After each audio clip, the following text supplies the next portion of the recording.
Live in Western Oregon, this is NBC 16 Today.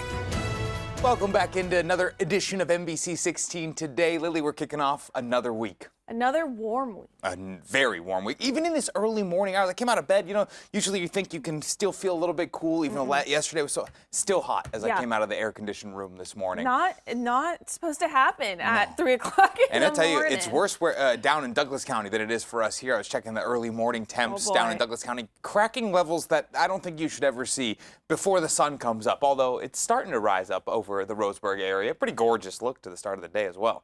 Gorgeous, but daunting today, Daunting, right? and I'll tell you why in just a moment when we take a peek at the temperatures in that area forecasted, actually registered right now. Let's take a start first with very gusty conditions coming our way along the I-5 corridor and out to the coast. When we talk about these dry conditions in just a little bit and the warm temperatures that are coming our way, pair that up with these very breezy conditions. It's kind of that time where the rubber meets the road as far as wildfire preparation and safety is concerned. It's always something to keep top of mind as you head outside, especially as temperatures continue to rise across the region.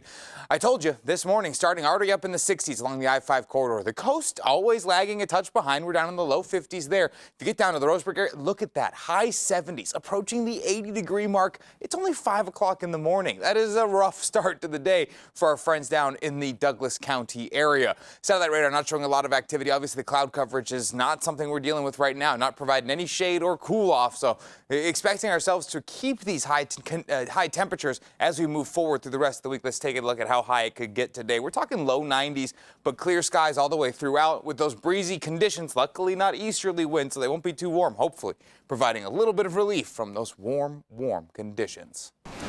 With temperatures expected to climb close to the century mark in some areas this week, safety is on the mind of Eugene officials. The city is reminding residents that are some places in Eugene you can go to cool down. The downtown library is a designated cooling site. Water fountains and splash pads in Eugene are also on at this point. Splash pads are located at Fairmount Park, Oakmont Park, Skinner Butte Park, Stryker Field, and Washington Parks as well.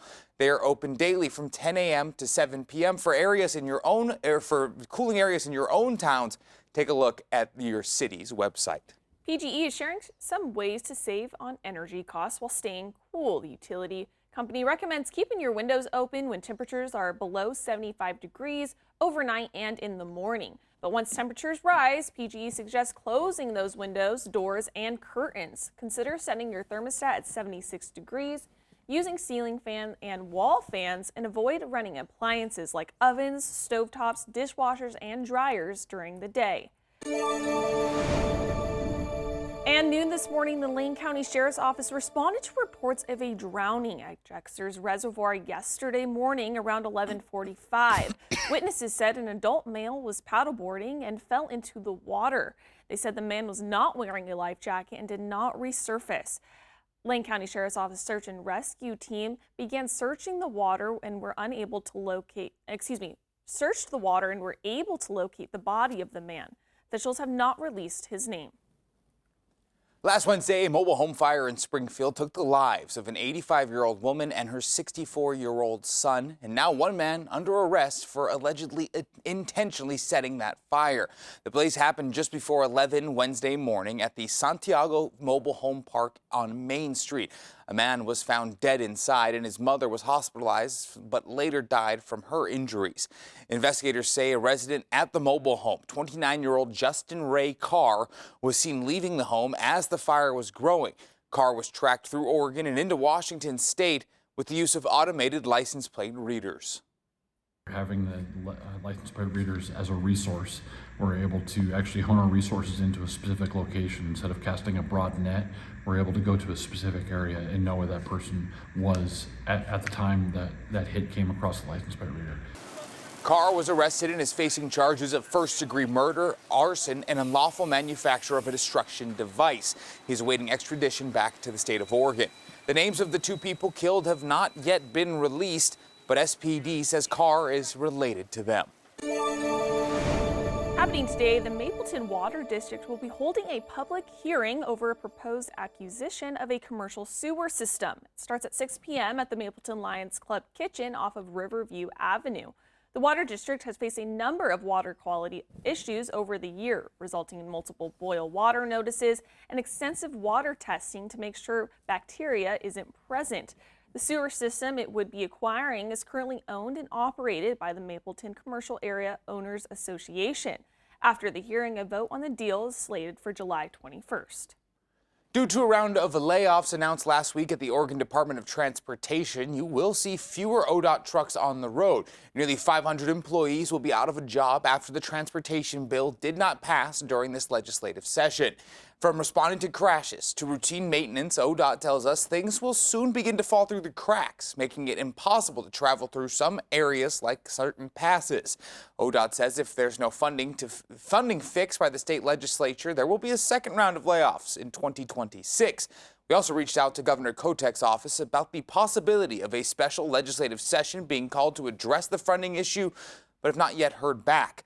The cuts go officially into effect on July 31st. And Lily, obviously a huge story here. There have been reports for the past few years at the Oregon Department of Transportation of limiting resources for winter cleanups, snow plows, things like that, due to the lack of gas-powered vehicles on the road. More EVs means less gas tax, means less funding. Now no funding bill to pass, so hopefully we find some clarity to this soon. Most definitely, because we talk about it now, but once it comes time that us drivers will see those impacts, we're definitely going to want to revisit. As is with so many of these changes, right? You hear about it, we talk about it, and then you wait a while, and those effects start to come in later down the road. And eventually, that's for sure. But we will, of course, keep monitoring that. That's what they pay us for. Yeah. Yeah. Well, moving on. Organizers say Lane County deflection program is a success, and they're looking at the next steps. It was the topic of the Eugene City Club meeting on Friday, with organizers discussing how the program is going and what they're aiming for in the future. The deflection program started October 2024, and it was used as a way to give people who have committed low-level drug crimes another option other than jail. So far, the program has seen nearly 200 participants. There are currently 73 people in the program, and 16 have completed it. More than 100 participants have been removed from the program, mostly for not showing up. The next step for the program could be expansion.